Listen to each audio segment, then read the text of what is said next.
বিয়ের পর প্রতিটা মেয়েই পায় নতুন এক পরিবার, নতুন কিছু মানুষ যেন রাতারাতি হয়ে যায় বড্ড আপন।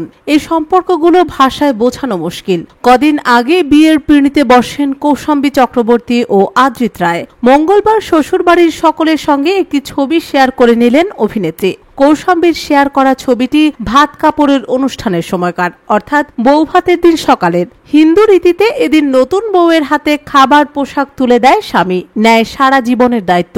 বউ আবার নিজের হাতে তৈরি খাবারও পরিবেশন করে শ্বশুরবাড়ির সকলকে। বৌভাতের সকালে কৌশাম্বী পরেছিলেন একটি তুঁতে রঙের শাড়ি, আর আদ্রিতের গায়ে ছিল অফ হোয়াইট পাঞ্জাবি, তাতে নীল সুতোর কাজ। ছবিতে আরও রয়েছে আদ্রিতের মা ও বাবা। কিছু লেখেননি ছবির ক্যাপশনে কৌশাম্বী, দিয়েছেন একটা রেড হার্ট ইমোটিকন ও একটি খুশি মুখের স্মাইলি লুক। ফুলকি অভিনেত্রীর সিঁথি ভরা ছিল লাল সিঁদুরে, গলায় মুক্তোর লম্বা হার, হাতে শাঁখা পলা চুড়ি। আদ্রিতের মা মৌসুমী রায়ের কৌশাম্বীর পোস্টে করা একটি মন্তব্য ভাইরাল হয়েছে, যেখানে তিনি লেখেন টোন্টো, আর জবাবে নতুন বৌমা দেন অনেকগুলো রেড হার্ট ইমোটিকন।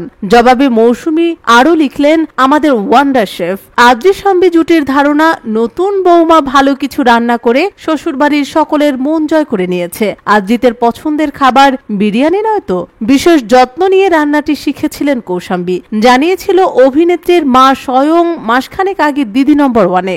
এত মিষ্টি একটা ছবিতেও নেটপাড়ার একটা অংশ ট্রোল করলো কৌশাম্বী ও আদ্রিতকে। একজন লেখেন, দিদি দিদি বলে ডেকে বউ করে নিল। আরেকজন লিখলেন, এরা দুজনে মিলে সৌমিত্রিষা দিদিকে ঠকিয়েছে, এখন বিয়ের ছবি দিচ্ছে, লজ্জাও করে না। আসলে মিঠাই ধারাবাহিকে কাজ করার সময় আলাপ হয় আদ্রিত সৌমিত্রিষার।